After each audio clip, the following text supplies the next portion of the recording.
Bugün size beta üretimini gerçekten nasıl yaptığımı göstereceğim.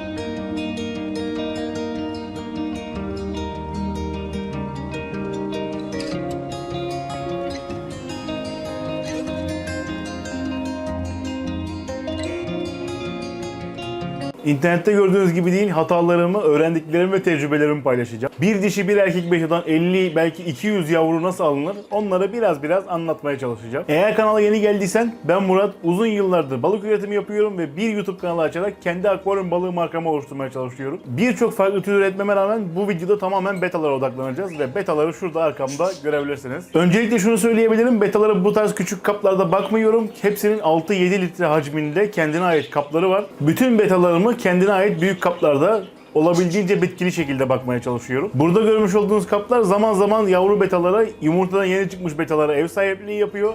Zaman zaman da hastalığı olan, hızlı tedavi edilmesi gereken küçük yavru balıklara ev sahipliği yapıyorlar. Şu anda burada olmalarının sebebi hem videoda net bir şekilde göstermek istemem hem de biraz estetik durması açıkçası. Balıkları yakından inceleyebilmemiz. Arkamda gördüğünüz balıkları tamamen videoda size göstermek için bu kaplara koydum. Video sonrasında yine kendi kaplarına geçecekler. Bulundukları ortamdan ne kadar memnun olduklarını da bu kaplara bakarak dahi görebileceğiz. Biraz sonra yakın çekimlerle göstereceğim. Şu anda bu küçük kaplarda bile baloncuk yapmaya çalışan, bir şekilde diğer balıklara gösteriş yaparak, şov yaparak üremeye çalışan betalar görüyorsunuz. Yani buradan çok gözükmüyor ama yakın çekimlerini mutlaka araya koyarım, bu şekilde görebilirsiniz.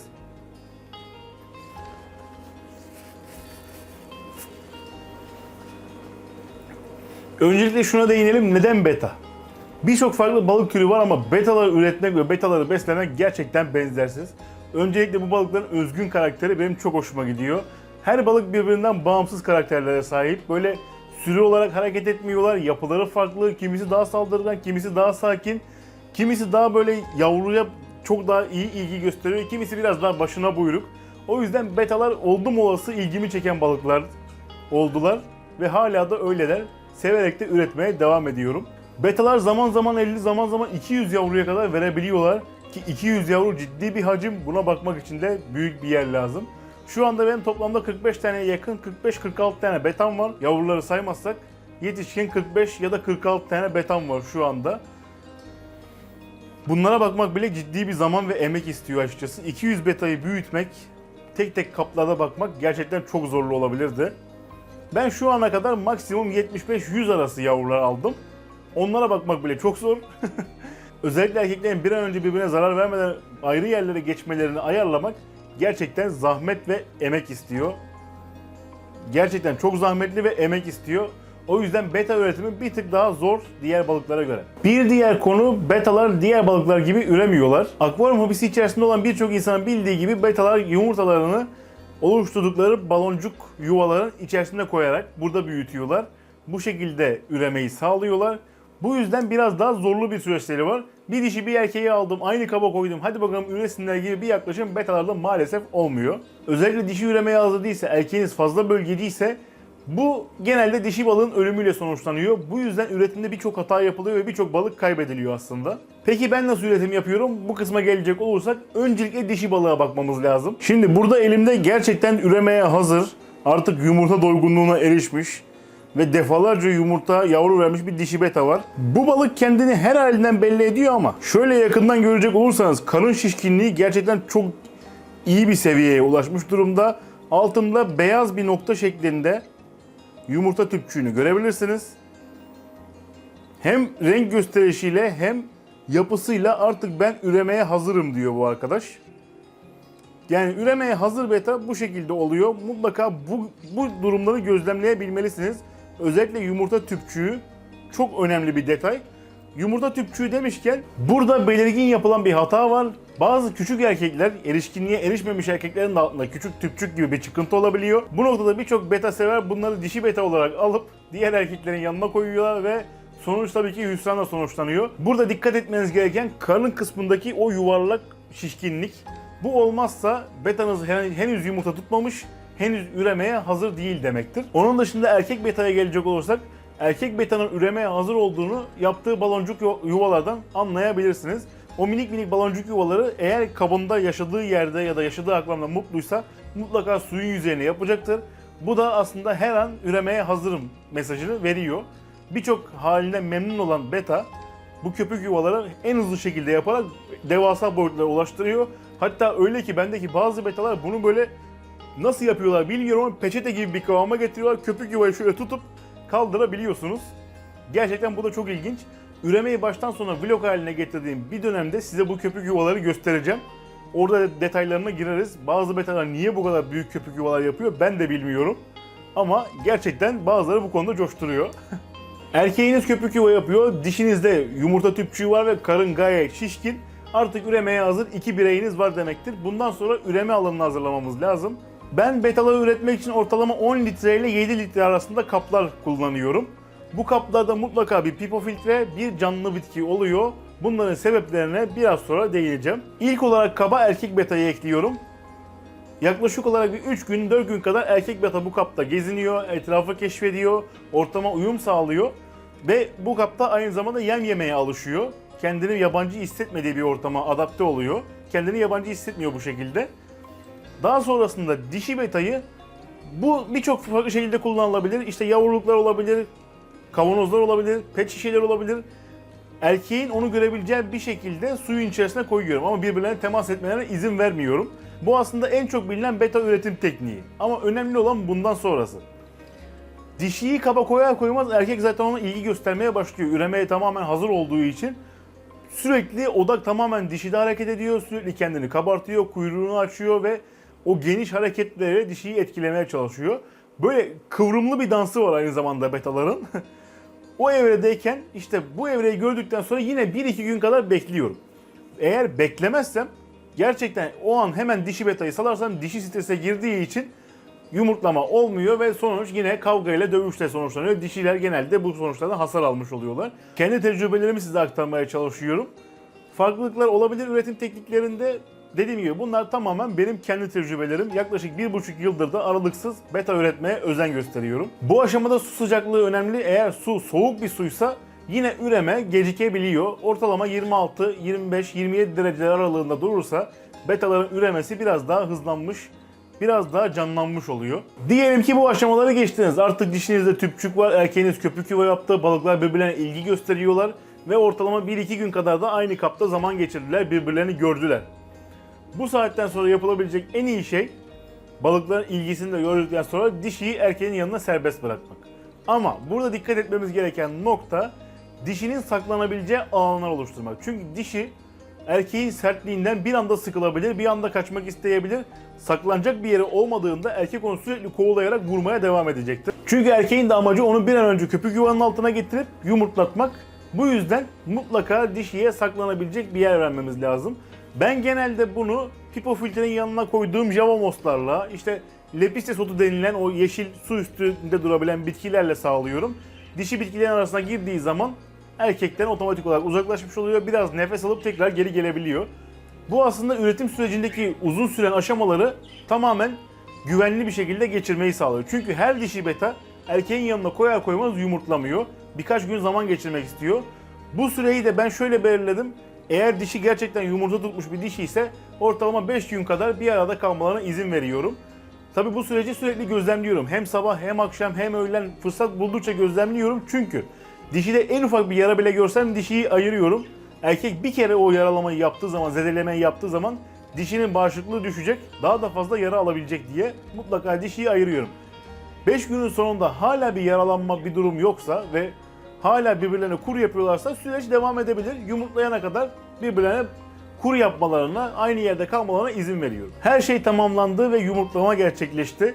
Bu sahneyi defalarca kez izledim. Defalarca farklı balıkta gözlemledim ve her birinde gerçekten çok mutlu hissettim kendimi. O betaların birbirine sarıldığı hareket, yumurtaların bir anda dökülmesi ve erkek balığın bir anda hevesle yumurtaları toplaması gerçekten izlemeye değer bir görüntü. Yumurtalar dökülmeye başladı. Bu aşamada yine bir gün kadar beklemenizi öneririm. Çünkü dişi yumurtlamayı gide gele sürekli bir yandan işte yumurtaları toplayıp yuvaya yerleştirerek biraz uzaklaşıp tekrar geri gelerek devam ettiriyor. Aşağı yukarı bir gün, bir gece böyle geçirseler yumurtlama başladıktan sonra dişi tamamen yumurtalarını boşaltmış oluyor. Ortalama 200-250 bazen 300 yumurtaya kadar gözlemleyebilirsiniz. Dişinizin boyutuna ve işte yumurta tutma hacmine göre değişebilir bu yumurta oranı. Çıkan yumurtalar gerçekten çok küçükler, beyazlar ve erkek onları topak hallere getirip köpüklerin arasına sıkıştırıyor. Asıl kritik ve hassas süreçte bundan sonra başlıyor. Ben bu aşamaya kadar tankın içerisine herhangi bir yabancı bir şey koymuyorum. Sadece canlı bitki ve pipo filtre oluyor. Yumurtalar ortalama 3 günde çıkmaya ve karınlarında yumurta kesesiyle asılı halde, suda asılı halde durmaya başlıyorlar. Burada birçok defa aşağı iniyorlar, yukarı çıkıyorlar. İşte burada en önemli noktalardan bir tanesi de yumurtlama başladıktan sonra suyunuzun sığ olması. Çok derin kaplar kullanırsanız erkek beta bu yavruların dağılmasını engelleyemiyor. Aynı zamanda yere düşen yumurtaları toplayıp yukarı çıkarken çok ciddi şekilde yorulabiliyor. Bunları engellemek için sığ bir suda bu üremeyi gerçekleştirmek lazım. Mutlaka burada araya bir yerlere görüntüleri koyarım. Gördüğünüz gibi yani aşağı yukarı bir 10 santim yok benim genelde ürettiğim sular. 7-8 santim civarında 10-11 litre hacminde kaplarda üretiyorum. Yavrular yumurtadan çıktıktan sonra beslenme en kritik detay. İlk 3 gün yani yumurtadan çıktıktan sonra ilk 3 gün kendi yumurta keselerinden beslenebiliyorlar. Buraya kadar hiçbir sıkıntı yok ama 3 günden sonra bu yavrular hiçbir şekilde artemia yiyemiyorlar. Hareket etmeye hiçbir şey yakalamak istemiyorlar. Toz yemler kullanmak isteyenler için söylüyorum. Bu aşamada yapılabilecek en iyi 2 ihtimal var. Benim kendi deneyimim. Birincisi infüsorya kültürü oluşturmak. Bu gerçekten faydalı oluyor ama ciddi şekilde suyu da bozabiliyor. Çok dikkatli olmak lazım. İkincisi bir yeşil su kültürü oluşturmak. İkisi de içerisinde algler, bakteriler tutan kültürler. Bu sayede minik betaların avlanması için küçük mikroskobik canlılar suya enjekte etmiş oluyoruz. Burada ben plastik pipetler ya da bildiğimiz küçük şırıngalar kullanıyorum bu sulara enjekte etmek için. İnfüsorya kültürünü oluşturmayı bir sonraki videolarda anlatırım. Çünkü infüsorya kadar verimli olmuyor diğer ihtimaller ama infüsorya kadar da yeşil su mesela suyu çok hızlı bozmuyor. Ben ikisinin de faydasını bu zamana kadar gördüm diyebilirim. İnfüsorya'ya ya da yeşil suyla balıklarınızı beslemeye başladınız. Burada ben genelde günde bir şırınga ya da bir pipet şeklinde gidiyorum. Çünkü balıklar koyduğumuz pipo filtreden ve canlı bitkiden de beslenmeye çalışıyorlar. Bunların üzerine tutunabilecek zaten canlı bitki ve pipo filtre koymamızın en büyük amacı bu. Bunların üzerine tutunabilecek mikroskobik canlıları yiyorlar. Bu aşamada toz yem, işte yumurta sarısı bunlar da kullanılabilir. Özellikle yumurta sarısını ben çok kullandım ama çok hızlı suyu bozuyor. Yumurta sarısını koyduğunuz gibi balıkların yediğini gözlemlediğiniz anda tekrar dipten şırıngayla ya da pipetle temizlemeniz gerekiyor. Çünkü su bozulduğu anda bu kadar hassas ve küçük bir canlının hayatta kalması mümkün değil. Çok hızlı yavru kaybedebilirsiniz. Yani bir anda mesela erkek betanızın baktığı 200-300 yavru varken bir anda 10'a 5'e bile düşebilir. O ölen yavrular da suyu bozmaya devam edeceği için diğer yavruları da kaybedebilirsiniz. Bu aşamada işte yumurta sarısını biraz daha belki betalar ilk o kırgın dönemlerini attıktan sonra vermek lazım. Çünkü protein gerçekten bu balıkların en büyük ihtiyacı. Balıklar yumurtadan çıktıktan 2 ya da 3 gün sonra ben erkeği de yanlarına ayırıyorum. Artık tamamen serbest uçuşa geçmiş, yatay pozisyonda suyun üzerinde durabilir konumda oluyorlar. Erkek betayı aldıktan sonra asıl süreç tekrar başlamış oluyor. Bu aşamaya kadar akvaryuma herhangi bir canlı eklememiştik. Erkek beta onlara bakıyordu çünkü erkek betanın da rahatsız olmasını istemiyorum. Bu aşamada ben akvaryuma mutlaka bir canlı ekliyorum. Bu sizi biraz şaşırtabilir ama eklediğim canlı bir salyangoz. O an elimde eğer Ramshorn salyangozun yavrusu varsa doğrudan yavrusunu ekliyorum. Yoksa yetişkin bir salyangoz ekliyorum. Şu ana kadar hiçbir zararını görmedim. Salyangoz eklememin en büyük sebebi bir kapta bulunan işte 100 ya da 50 beta yavrusu neyse bunlar bir şekilde yiyemediği yemleri dibe düşürüyorlar. Yiyemediği infüsoryaları, artemiyaları, yumurtaları dibe düşürüyorlar ve bu suyun kirlenmesine sebep oluyor. Suda herhangi bir akıntı olmadığı için de filtrasyon çok zayıf oluyor. Bu aşamada salyangoz hem onları yiyor hem ölen yavruları temizliyor hem de bir yerde bir mantarlaşan bir şey varsa Ramshorn salyangozu özellikle bu konuda yüksek verimlilikle çalışıp bütün olumsuz etmenleri ortadan kaldırıyorlar ve geriye sadece yavruları keyifle büyütmek kalıyor. Bir beta neredeyse aşağı yukarı 3-4 ayda erişkin bir forma gelebiliyor. Bu aşamaya kadar mutlaka balığınızı sık sık artemia ile sık sık proteini yüksek oranlı yemlerle beslemeniz gerekiyor. Yemlerle ilgili ayrı bir video yapacağım ama bu aşamada benim verdiğim yemler genelde yumuşak ve suda kolay dağılabilen yemler oluyorlar. Bu sayede betalar hani birinden aynı yeme saldırsalar bile koparıp dağılabildikleri için birbirlerine zarar vermemiş oluyorlar. Çünkü yavru betalar da gerçekten agresifler. Belki internette videolarda görüyorsunuzdur. Birçok beta aynı akvaryumda duruyor, aynı akvaryumda büyüyebiliyorlar ama bu gerçekten tehlikeli. Kalabalık kaplarda güzel görünüyor, kalabalık Kalabalık akvaryumda güzel görünüyor, böyle kalabalık dolu dolu gözüküyor olsalar da içlerinden mutlaka yaralananlar oluyor. Ben burada işte betaların kendilerini göstermeye başladıkları evreden itibaren ayrı kaplarda kalmalarını, yani 3 aylıktan itibaren ayrı kaplarda kalmalarını doğru buluyorum. Yani 3 aylıkken beta yavrularını ayırmak ve tek tek kaplarda bakmak, dişiler dahil, verimliliği her zaman yükseltiyor. Dişi betalar bir arada yaşayabiliyor, dişi betalar bir arada büyük akvaryumlarda kalabiliyorlar. Hiçbir sıkıntı yok ama dişi betaların içinden de agresifler çıkıp diğerlerine zarar verebiliyorlar. Bu da yavru kaybına sebep oluyor.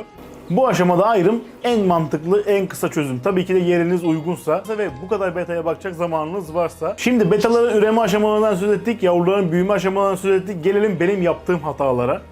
Bunlardan bahsedeceğim ki siz bu hataları yapmayın. Uzun süredir sürekli olarak beta üreten biri olarak yaptığım en büyük hata, özellikle başlangıç aşamasında yaptığım en büyük hata, dişi ve erkeği daha hazır değilken bir araya koymak. Bunun sonucunda birçok defa beta kaybettiğim oldu. Bazılarını ben bile anlamadım nasıl olduğunu. Hazır gözüküyorlardı ama demek ki hazır değillermiş ki bir şekilde bu kavga durumları yaşandı. Bu aşamada çok iyi gözlem gerekiyor. Gerçekten benim çıkardığım en büyük ders bu. Erkek betanızı, dişi betanızı iyi gözlemleyemediyseniz sonuç çok kötü bitebiliyor. Ve burada çok değerli betalarınızı da kaybedebiliyorsunuz. İkinci olarak yaptığım en büyük hata çok sık suya müdahale etmek. Ben betaları koyduktan sonra her şeyle oynuyordum açıkçası. Pipo filtre olmamış, dişi saklanabiliyor mu, bitkiyi almalı mıyım, yeni bitki koymalı mıyım gibi çok sık suya müdahale ediyordum. Bu da balıkları strese sokup yavruları, yumurtaları yemelerine sebep oluyordu. En büyük hatalarımdan bir tanesi de bu diyebilirim. Betaları saldıktan sonra, özellikle dişiyi erkeğin yanına bıraktıktan sonra o kaba mümkün olduğunca az müdahale etmek gerekiyor. Uzaktan gözlemlemek gerekiyor. Uzaktan gözlemlerle süreci tamamen kendi kontrolünüz altında tutmalısınız. Yoksa balıklarınız çok hızlı strese girip yumurtaları ve çıkan yavruları yiyebiliyorlar. Üçüncü en büyük hatam, yavrular çıktıktan sonra beslenmeyi atlamak. Bu yüzden birçok defa yavru büyütemediğim oldu. 3 günlükten sonra ben balıklara kuru yem, ilk deneyimlerimde kuru yem vermeye çalıştım. Mikron boyutlarında küçük yemler vermeye çalıştım. İşte onu böyle fırçanın ucuna alıp suya koymaya çalıştım. Hiçbir faydası olmadı. Böyle inanılmaz hızlı çöken kültürler gibi bir anda yavruların hepsini kaybettim. Bu yavruların çoğu da yem yiyemediği, beslenemediği için ölmüş oldular. Yani burada dikkat etmeniz gereken, yavrularınızın yumurtadan çıkacağı gün mutlaka bir infusoria ya da yeşil su kültürünüzün hazır olmuş olması gerekiyor. Başka türlü bu yavruları iyi şekilde büyütmeniz mümkün değil. İlla ki o mesela 50 yavrunun içinden tek tük 3 tane 5 tane illa ki çıkıyor. Bir şekilde kendini büyütmeye başarıyor o kuru yemleri yiyerek. Ama istediğiniz yavru sayısına bir türlü ulaşamıyorsunuz. Yaptığım bir diğer hata da yavruları doğru zamanda ayırmamak. Ben bir arada büyümelerini çok severek izliyorum açıkçası. Çok da güzel oluyorlar. Böyle bir seferde yem attığınızda toplu birçok beta geliyor. İşte bir şekilde besleniyorlar falan ama doğru zamanda ayırmazsanız, özellikle betalar, erkek betalar köpük yuvalar yapmak istediklerinde, işte kendilerini göstermek istediklerinde dişi erkek fark etmeksizin kalabalık ortamda kendilerini rahatsız eden her şeye saldırıyorlar. Beta zaten doğası gereği agresif bir balık. Bu sefer diğer başka bir betaya çarpıştığında iki balığın da ölümüyle sonuçlanabiliyor. Bu sayede çok fazla yavru kaybedebiliyorsunuz. Bu yüzden betalar, yani benim gözlemime göre 3 aylıktan sonra kendi kapılarına geçmeye başlamaları lazım. Bu şekilde yavru verimini arttırabilirsiniz. Şimdi size kendi yaptığım hatalardan söz ettim ama bu işin de bir gerçeği var. Herkes 100 yavru aldım, 150 yavru aldım, 200 yavru büyüttüm diyebilir ama bu işin gerçeği gerçekten bu yavruların bir şekilde kaybedilebiliyor olması. Bunu öncelikle kabullenmelisiniz. Bir şekilde yavrularınız öldü diye bu hobiden, bu üretimden vazgeçmemelisiniz. Tekrar deneyerek tecrübe kazanabilirsiniz. Ama şu bir gerçek, yavruların bir kısmı mutlaka ölecekler. Zaten bir şekilde hepsi yaşasaydı bu balıklar bu kadar değerli ve güzel olmazlardı. Bu ihtimaller göz önünde bulundurulduğu için bu balıkların evrimsel süreçlerde bu şekilde gelişmiş ve birden fazla yavru veriyorlar. Binlerce yavru veriyorlar hatta. Yani bu gerçeği kabul etmek sizin üretiminizi daha da kolaylaştıracak, özellikle mental olarak daha iyi hissetmenizi sağlayacak. Yavru kaybetmek bir problem değil, yavruları geliştirmeyi öğrenmek gerekiyor aslında. Genel olarak toparlayacak olursak betaları üretmek gerçekten çok keyifli. Size bu videoda kendi tecrübelerimi olabildiğince net şekilde aktarmaya çalıştım. Bütün gerçeklikleri aktarmaya çalıştım. Umarım severek ve beğenerek izlemişsinizdir. Bu gibi videoların devamı için beni aşağıdan takip etmeyi ve videoları beğenerek destek olmayı unutmayın. Bir akvaryum balığı markası kurma serüvenime siz de aşağıdan dahil olabilirsiniz. Yeni videolarda görüşmek üzere, hoşça kalın.